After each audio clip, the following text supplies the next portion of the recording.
गिबि गिबियावनो खुलुमबाय लोगोफोर अनजालु बसुमतारी इउटुब चेनेलाव नोंथांमोनखौ फिन बरायनाय जाबाय लोगोफोर। स' दिनै जोंनि नैबे लामा दंना बे ओरैजाय लामा नुनाया बेखौ दिनै अपेनिं फिथा हास'सिगोन। जोंनि मानगोनां सरन बर' सारनि अननायाव दिनै जोंनि लामाखौ मोनबाय। दिनै फिथा अपेनिं खालामगोन, दा बेखौनो नायनो थांनो नागिरदों लोगोफोर। आरो नोंथांमोनाबो भिडिअखौ नायलांजोबबानो जाबाय सेरेबाङै मोजाङैनो मोजां। लोगोफोर आं दा थांगासिनो दं, दा जे डाइरेक्ट जायगायाव थांखागोन आरो जायगायावसो देखायगोन नोंथांमोननो। दा आंनि गारि दङ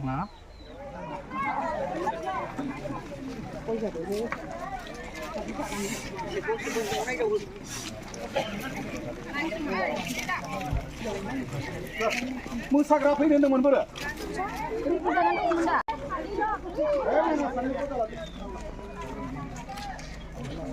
Gimana foto gimana ini?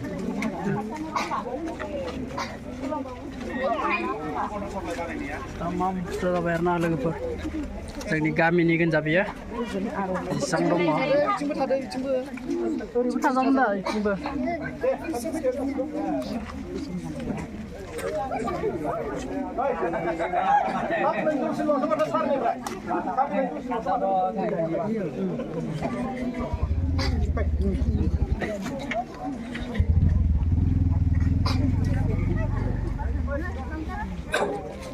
मानगोनां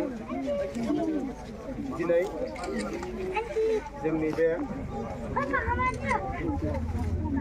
रौता गेट टिक्रिटला मोनसे मोजां जोंनि थाखाय लक्ष्य। बेयाव जोंनि गेजेराव नुजाफैनाय मानगोनां माजबाद समष्टिनि एमएलए सारखौ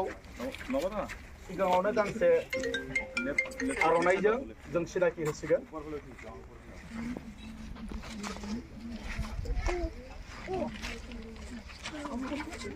आरो बेनि उनाव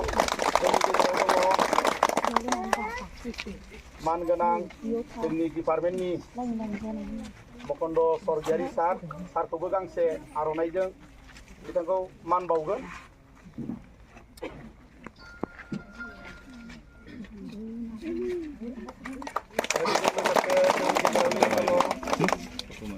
जोंनि बिपिएफ दोलोनि डिस्ट्रिक्टनि भाइस प्रेसिडेन्ट जोंहा मानगोनां दुजिराम ब्रह्म डाङरिया, बेखौबो गांसे आर'नाइजों जों मान बावगोन। आरो बेजों लोगोसे दिनै जोंनि गेजेराव दङ लामाबारि प्राइमारिनि आफादगिरि प्रदीप कुमार सिंह डाङरिया, बिथांखौबो गांसे आर'नाइजों मान बावगोन।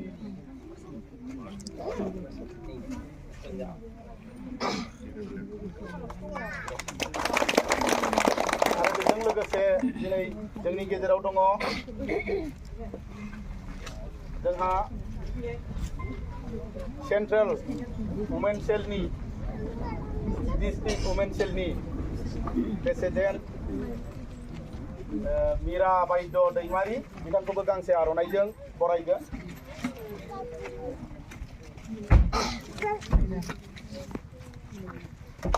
आरो बेजों लोगोसे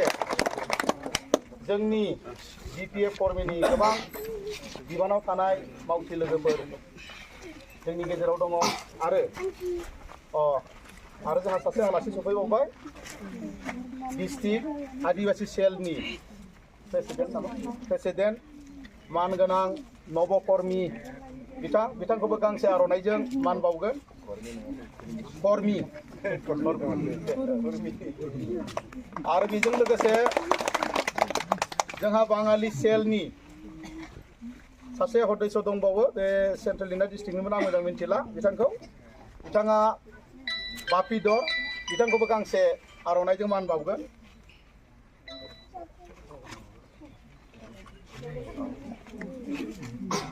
आरो बेजों लोगोसे टिक्रिटला रमन कैथलिक चार्चनि गोबाव बोसोरनिफ्राय दैदेनबोनाय मानगोनां मजेन इस्लारि, बिथांखौबो गांसे आर'नाइजों मान बावनो थाखाय खावलायनाय थाबाय।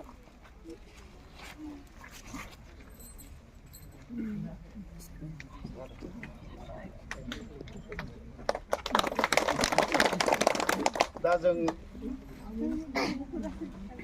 बे हाबाफारिखौ दोनथ'नानै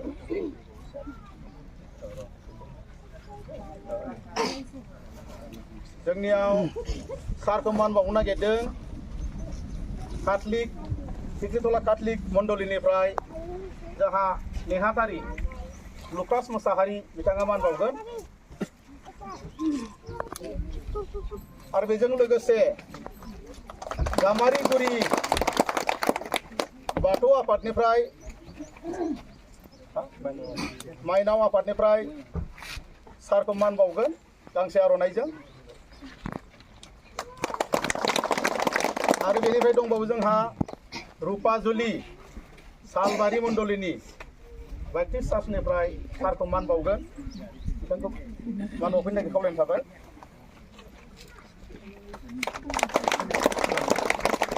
आरो फिख्रितला जोंनि आइजो ग्रुपनिफ्रायबो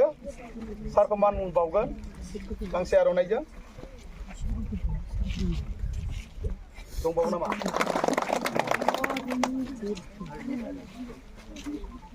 आरो जोंहा दंबावो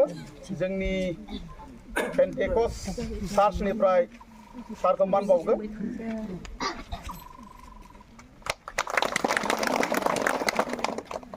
आरो बेनिफ्राय जोंहा सासे आलासि थालांबावदों जोंनि पासनाय सेरफां ब्लक BPF नि आफादगिरि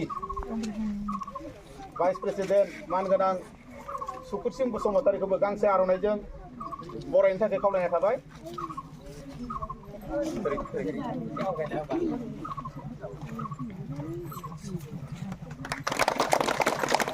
दा दिनै बे माने जोंनि थाखाय मोजां दिन मानो होनना बुङोब्ला जोङो गोबाव समनिफ्राय जों बे लामानि थाखाय दावहा नांनाङोमोन गोबां जोंनि फरायसुलिफ्रा बे लामाजों हान्थिनायाव गोबां उसुबिदा गोग्लैयोमोन थ' दिनै जोङो बाख्नायनांगोन जोंनि बे चरन बर' सारा जोंनि समस्याखौ नुनानै जोंनि उसुबिदाखौ नुनानै बियो सरकारजों नांनानैबाबो जोंनि उसुबिदाफोरखौ सुफुंनायनि थाखाय जों हाजासे सारखौ धन्यबाद होनांगोन आरो सारा अराय सम जोंनि जेनाखि जेंनाफोर जोंनि उसुबिदाफोर भबिष्यतावबो जोंखौ नायलांगोन होननानै जोङो आसा खालामो आरो बिथाङा जोबोद अनखावरि आरो बेजों लोगोसे दिनै जोंनि फिख्रितला रौता गेट रुपाजुलि गामारिगुरि जेसेबांनाखि गाव गावनि बेसेन गोनां समफोरखौ नेवसिनानै जोंजों बेयाव हेफाजाब होफैनो थाखाय बे मोनफ्रोमबो गामिनि आइ आफा बिदा फंबाय बिब' बिनानावफोरखौ आंनि आंगोनि आंगो बिमा बिफाफोरखौ साबायखर बावहरनाय थाबाय बेजों लोगोसे दिनैनि बे हाबाफारिखौ मुखुलि खालामना होनो थाखाय मानगोनां MLA खौ गुरैयै खावलायनाय थाबाय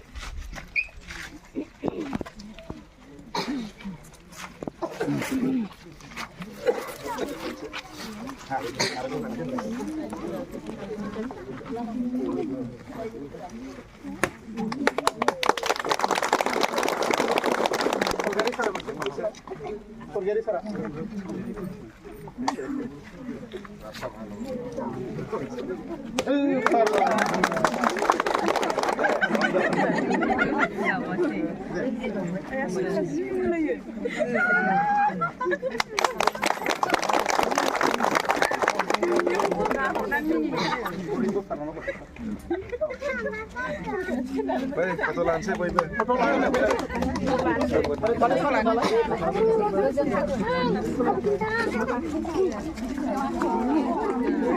Foto langsung deh, tangde.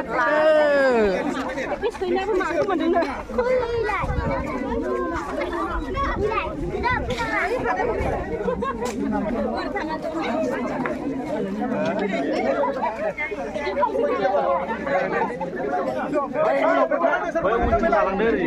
gelau jalan. Baik kasih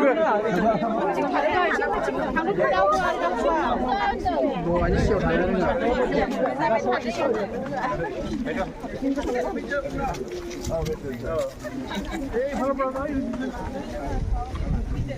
15 Bisa?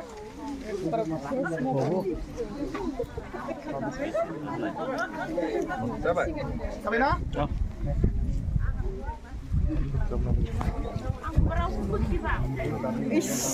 Kamu taman nunggu kipun foto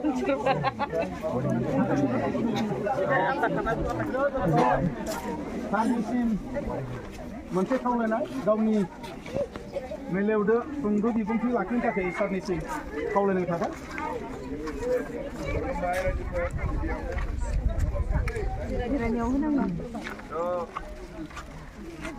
दिनैनि जि लामा गोदान बानायनो लानाय स्किमनि खाम्फा गायसननाय हाबाफारि बेखौ दैदेननाय जोंहा नोंथांमोननि ओनसोलनिनो समाज सिबियारि मानव गेदेर दानेश्वर इस्लारि बेवहाय नुजाथि फैनो हानाय लामा बानायग्रा बिफाननि जा अफिसार मानगोनां मुकुन्द स्वर्गियारि बिथां जोंनि दोलोनि जा दैदेनगिरि नवज्योति कुर्मी डांगरिया जा ददि ब्रह्म आदा ओरैजाय थाबाय जा सुपुर सिंह बसुमतारी आदा ओमफ्राय जा प्राइमारिनि प्रेसिडेन्ट प्रदीप खुमसिं आरो निजोरा प्राइमारिनि सेक्रेटारिबो दंना अमित बिथां आरो प्रेसिडेन्ट दंना जा हायनारि बिथां आरो जोंहा समाज सेबक आमार रिजु बरजुआ डांगरिया आदा आरो गासिबो जोंनि पार्टीनि मावथि लोगो नोंथांमोन आरो प्राय दरब्रै दरबा गामि बेवहाय ना टेक्रिटला दं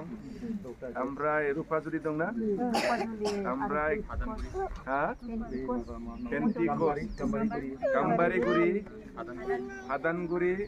प्राय मोनब्रै मोनबा गामिनि सिबिजाथाव रायजो राजा नोंथांमोन गिबियावनो बयनिसिमबो आब'आ जाहैबाय जोंनि BPFनि वुमेन सेल महिलाफोरनि आफादगिरि उदालगुरि जिल्लानि ओमफ्राय बिथाङा कन्ट्रेक्टारबो बिथांनि मुङावनो जादों बेयो खामानिया जामिरा दैमारि बिथां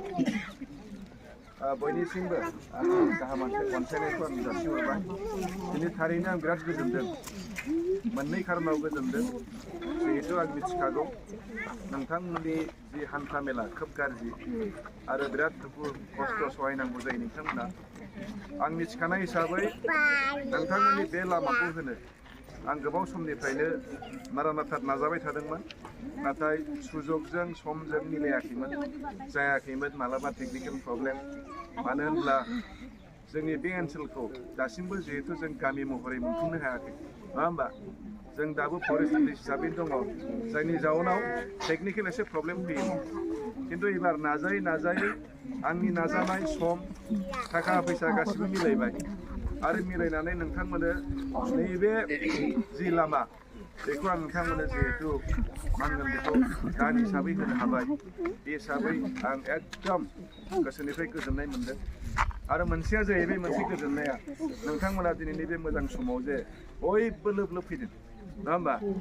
बेनिफ्रायनो हमनो हायो जे नोंथांमोना गोसोजों बेसेबां गोजोनदों नङा होमबा आं बेनि थाखाय अत्यन्त गोजोनदों आरो जोङो माने बेबायदि खामानि मावग्रा MLA होन सोरबा होन जोंनि गेजेराव जों सावरायलायो बा आंबो आंनि गोसोखौ मोनदाङो आरो माबा मोनसे खामानि मावनानै रायजोनि माने खुसि जानायखौ जों जेब्ला हमदांनो हायो जों बिराद गोजोननाय मोनो नङाब्ला अबेबा मोनसे जायगायाव लामा दोंसे हैनानै बेसेबांबा गिदिर दालां होनानै जुदि रायजोफ्रा रावबो खबर लानो फैयाब्ला नायनो फैयाब्ला गोजोननायखौ फोरमायफैयाब्ला जों माने मालाबा मावनानैबो गोजोननाय गैयै जायो ओंखायनो दिनै आं खोब गोजोनदों आं बेखायनो नोंथांमोन बयखौबो आं रोजा रोजा साबायखर बावदों बाखि लामानि सोमोन्दै आं खोन्थानोसै लामानि गोलावा 2.5 किल'मिटारा आं सोंबाय दानि खोरमांगुरि मोनहैजोबा औ बै नबिननि जिथु दै टेंकि बिसिम मोनहैयो आरो 2.5 किल'मिटारा निजोरा सकसिम मोनहैजोबा ओंखायनो आरो खनसे लाबावनांसिगोन नङा होमबा देग्लाय 2.5 किल'मिटारखौ फागा थाबायग्रोदो ओमफ्राय नेक्स्ट पर्यायाव निजोरासिम लांसानोसै नङा होमबा निजोरा लांबाबोथ' थाबावबायसो साहाथिं बिथांमोनाबो आरो मोनाबा खुद्रिलायगोन ओंखायनो एसे एसे लांसै जेसेबांसिम लाङा मानो आद्राथ' थाखागोन नङा होमबा मानसिनि नांगौआ जोबखाया बे हिसाबै एसे एसे थांसै आरो 2.5 किल'मिटार लामाया खान्दा नङा बिराद गोलाव दा 2.5 किल'मिटारखौ नोंथांमोना मोननाय लोगो लोगो मथा मथि फ्राय 10-15 मिनिट टाइम सेभ जागोन नङा होमबा जाय लामाखौ नोंथांमोना आधा घन्टा नांगौ जायो साइकेलजों बेखौ नों गारिजों थांबा बेखौ बेसेबां लागोन 1 मिनिट 2 मिनिट बेल' टाइम लागोन आरो मथा मथि 10-15 मिनिटआ सेभ जागोन दा ओंखायनो बे लामाया 2.5 किल'मिटार ससे जिहेतु जाखाबाय दाख्लै सिसि ब्लक बेखौ गारनानै जागोन आरो ओमफ्राय बेवहाय खालबार सालबार जि नांगौ गासिबो जाजोबगोन खिन्थु लामाया बैबादि ब्लक जाया बियो लामाया गोसोमसो जागोन दे फाखा लामा जागोन गोसोमसो नांगौ दा मजबुत जागोन लामाया मजबुत जागोन गोसोम जागोन लामानि जिं जिङाव गुफुर गुफुर सिनि गुलायगोन दे गुफुर गुफुर सिनि होगोन अलमा आरसिसियानो जागोन लामाखौ मोजांखौनो खालामना होनांगौ 2.5 किल'मिटार लामा खालबार सालबार जेराव नांगौ बे जागोन ओमफ्राय आं होनखाबाय फाखानिबाबो ओरैबायदि स्मुथ लामा जागोन माने लामायाव अन्थाइ सोंनानै खालायनाय लामा नङा बियो एकदम मेसिनजोंसो बै लामा गिदिरखौ जेरै मेसिनजों होआबा ट्राक गिदिर गिदिराव लाबोबाय मेसिनाव एवनानै ओमफ्राय मेसिनजों होलाङो दा बे एखे जागोन आरो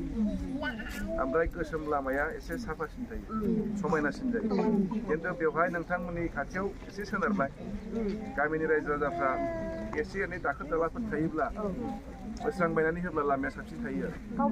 गावबा गावनि माबायाव मावनांसिगोन आरो बेखौहा नङाबा हाद्रि माबा माबि ट्रेक्टर एकदम हालेवनानै लोगो लोगो थिखोबा लामाया दसेनो लेथ्रा जायो ओंखायनो बेखौ थाल लानांगोन आरो ट्रेक्टरबो खारनांगोन नङा होमबा जाहाथे साखा थाखा सुनानै गाखोयो आरो नङाबाथ' सोरबा सोरबा हाब्रुयैनो फैयोना एकदम हालेवनोसै हाब्रुयैनो होबाय बिदिबा लामाया गाज्रि जायो बेखिनि समस्याथ' बेल' नङा बोरैजाय लामानि अनगायैबो अनेक दङ अब्लाबो मोनफा मोनफा जोबलांगासिनो दं नङा होमबा जोंनो थानो कारेन्ट नांथारगौ आजिखालि कारेन्ट गैयाबा फुरा खोमसि खोमलाव कारेन्ट जाबाय नङा होमबा मोनसेया जाहैबाय लामा गैया माने जेबो गैया लामा थाबा नोंसोर ओरैबायदि अनुभब जागोन बे निजोरा सेन्टार बा निजोरा ओनसोलखौ मालाबाबो जों हाजो गुदियाव दं अनुभब जानाय लास्टआव बे जायगायासो समायनासिन जागोन नङा होमबा टाउननि मानसिफ्रा होसो होसो बेयावसो बार जानो फैगोन ओंखायनो लामाया 1 नाम्बार आरो लामा थिग थायोब्ला